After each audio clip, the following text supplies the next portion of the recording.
नमस्कार, capital TV में आपका स्वागत है और मैं आपके साथ प्रिया बिस्ट।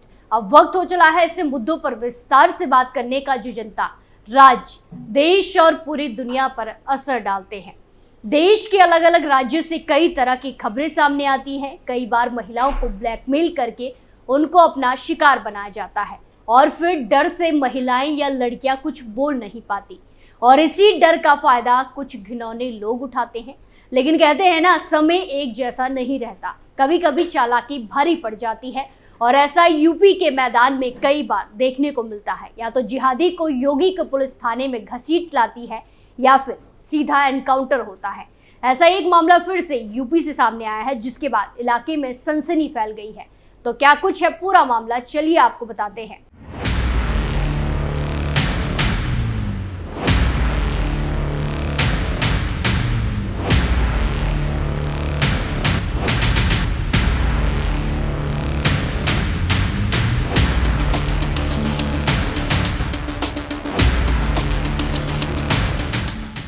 मथुरा से एक खबर सामने आई जो हैरान करने वाली है और आपको सतर्क भी करने वाली है, क्योंकि ऐसा मामला आए दिन सामने आते रहते हैं जहां लड़कियों को फंसाया जाता है। दरअसल उत्तर प्रदेश के मथुरा जिले में आसिफ कुरैशी नाम के एक मुस्लिम युवक ने नाम बदलकर एक हिंदू लड़की को अपने प्रेम जाल में फंसा लिया। इस दौरान उसने लड़की से कई बार शारीरिक संबंध बनाए और उसकी अश्लील तस्वीरें और फोटो भी बना ली।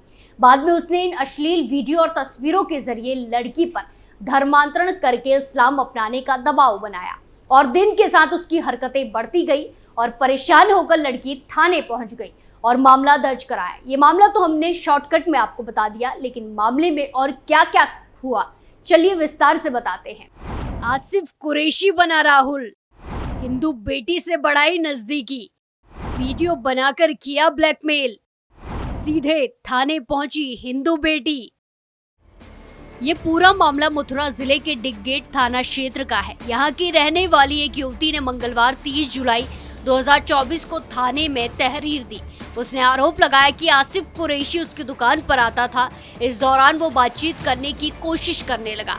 उसने अपना नाम उसे राहुल बताया था। एक दिन बहाने से उसने लड़की का मोबाइल नंबर ले लिया और फोन कॉल करने लगा और उससे बातचीत करने लगा। मथुरा के नाटू नगर थाना कोसी का रहने वाला राहुल बना आसिफ कुरैशी धीरे धीरे युवती से प्यार करने का नाटक करने लगा, उसे फंसाने लगा। वो कहता था कि वो युवती से बहुत प्यार करता है। वो इसी के साथ उसे धमकी भी देता था, जिससे लड़की डरकर उसकी बातों में आ गई। आसिफ कुरैशी ने 2 मई 2024 को युवती को मिलने के लिए बुलाया और बहाने से उसके साथ शारीरिक संबंध बना लिए। इस दौरान उसने छुपके से लड़की के वीडियो और तस्वीरें ले ली। कुछ दिन बाद लड़की को पता चला कि राहुल का असली नाम आसिफ कुरैशी है। इसके बाद आसिफ उस पर धर्मांतरण करके मुस्लिम बनने का दबाव बनाने लगा। लड़की का आरोप है कि जब उसने धर्मांतरण करने से इनकार कर दिया, तब आसिफ ने उसे अश्लील फोटो और वीडियो सोशल मीडिया पर वायरल करने की धमकी दे दी। उसकी प्रताड़ना से तंग आकर आखिर में लड़की ने थाने पहुंचकर उसके खिलाफ तहरीर लिखाई। परिजनों ने बेटी के साथ लव जिहाद का आरोप लगाते हुए कहा कि आसिफ कुरैशी उनकी बेटी को इमोशनल ब्लैकमेल करता था। तहरीर के आधार पर पुलिस ने दुष्कर्म, हत्या की धमकी, धर्मांतरण के साथ कई सारी विभिन्न धाराओं में मुकदमा दर्ज करके आसिफ की तलाश शुरू कर दी थी। इसी दौरान पुलिस आरोपी को पकड़ने में कामयाब रही और फिर आरोपी से पूछताछ के बाद उसे जेल भेज दिया गया है। वहीं पीड़ित परिवार की मदद के लिए हिंदूवादी संगठन भी उनके समर्थन में खड़े हो गए। उन्होंने दोषियों के खिलाफ सख्त कार्रवाई की मांग की है। इस तरह का ये कोई एक मामला नहीं है, इससे पहले भी ऐसे ही कई सारे मामले सामने आ चुके हैं जो लगातार बढ़ते जा रहे हैं। वही ऐसे ही मामलों को लेकर योगी सरकार जब से सत्ता में आई है तब से सख्त है और अब और ज्यादा सख्त हो गई है। दरअसल केंद्र में मोदी और राज्य में योगी, ये दोनों ही नेता अपने सख्त निर्णय लेने के लिए जाने जाते हैं। केंद्र की मोदी सरकार ने कश्मीर से अनुच्छेद 370 हटा दिया, साथ ही 3 तलाक जैसे प्रथा को भी खत्म कर दिया। उत्तर प्रदेश के मुख्यमंत्री योगी आदित्यनाथ भी पीएम मोदी की तरह बोल्ड डिसीजन लेने के लिए माहिर हैं, जाने जाते हैं। 2024 के मानसून सत्र शुरू होने के 2 दिन के अंदर ही सीएम योगी ने विधानसभा में एक ऐसा संशोधित बिल पारित किया जो अब सियासी गलियारों से लेकर चौराहों और धर्म के हर लोगों के बीच चर्चा का विषय बना हुआ है। ये एक ऐसा बिल है जिसमें दोषी पाए जाने वाले शख्स को ताउम्र जेल की सलाखों के पीछे सड़ना पड़ेगा। जी हाँ, उत्तर प्रदेश के मुख्यमंत्री योगी आदित्यनाथ ने लव जिहाद को रोकने वाले पुराने कानून को और भी ज्यादा सख्त कर दिया है। योगी सरकार के इस नए कानून में दोषी व्यक्ति को उम्र कैद तक की सजा दी जाएगी। साथ ही नए कानून में जुर्माने की रकम को भी बढ़ाकर 2 गुना कर दिया है। सीएम योगी ने मॉनसून सत्र में मंगलवार को पुराने कानून को और ज्यादा सख्त करने वाला prohibition of unlawful conversion of religion amendment bill 2024 विधानसभा से पारित किया। यहाँ से ये जानना बेहद जरूरी है कि साल 2017 से योगी सरकार लव जिहाद को लेकर आक्रामक रही है। इसी कड़ी में साल 2020 में लव जिहाद के संबंध में पहली बार कानून बनाया गया था। हालांकि साल 2021 में धर्म संपरिवर्तन प्रतिशोध विधेयक 2021 विधानसभा में पेश किया गया। वहीं योगी सरकार ने 4 साल बाद इसमें फिर संशोधन कर नया बिल पेश कर इसे और सख्त बनाया है। इस संशोधित कानून के उत्तर प्रदेश विधानसभा से पारित होने के बाद अब धर्म परिवर्तन यानी लव जिहाद से जुड़े मामलों को लेकर पुलिस प्रशासन और भी ज्यादा सख्त हो गया है। ऐसे में जानना बहुत जरूरी है कि लव जिहाद को लेकर इस नए संशोधित कानून में ऐसा क्या है। तो चलिए आपको ये भी विस्तार से बताते हैं। अगर कोई शख्स डरा धमकाकर लालच देकर शादी कर या शादी का वादा कर किसी महिला, नाबालिग या किसी भी व्यक्ति का धर्म परिवर्तन कराता है या ऐसी कोशिश करता है तो इससे गंभीर अपराध माना जाएगा।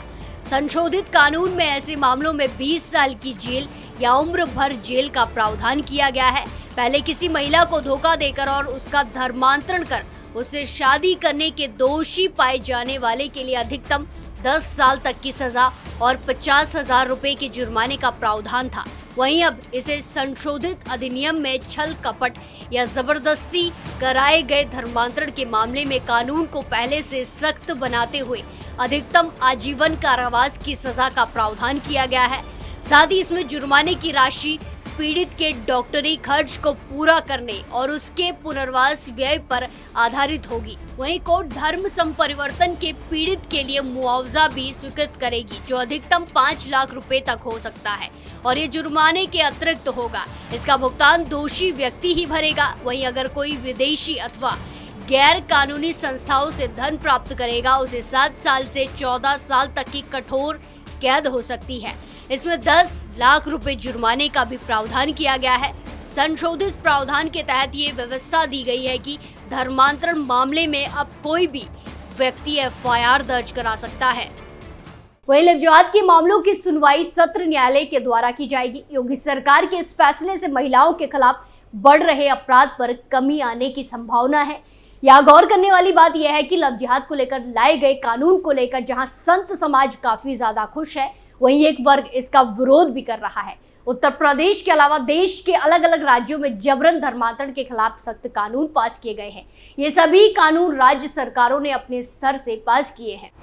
हरियाणा में 2022 में कानून विधानसभा में पारित किया गया है। हिमाचल प्रदेश में 2022 में जबरन धर्मांतरण को लेकर कानून विधानसभा के अंदर लाया गया है।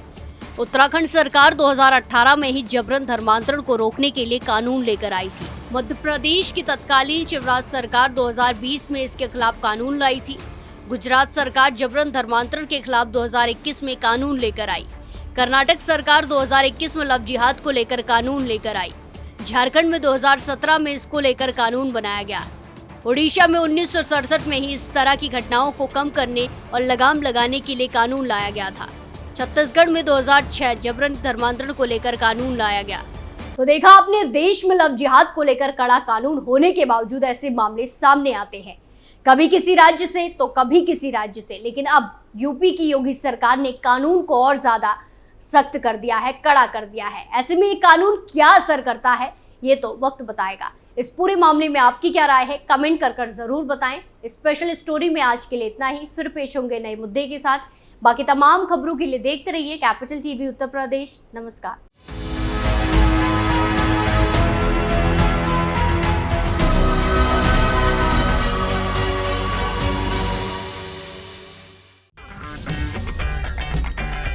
अगर आपको हमारा वीडियो पसंद आया हो तो इसे लाइक करें, हमारे चैनल को सब्सक्राइब करें और हाँ, बेल आइकन दबाना ना भूलें ताकि आप तक हमारे वीडियो की नोटिफिकेशन पहुंचती रहे। आप अपना सुझाव हमें कमेंट बॉक्स में दे सकते हैं। हमारे साथ जुड़ने के लिए शुक्रिया।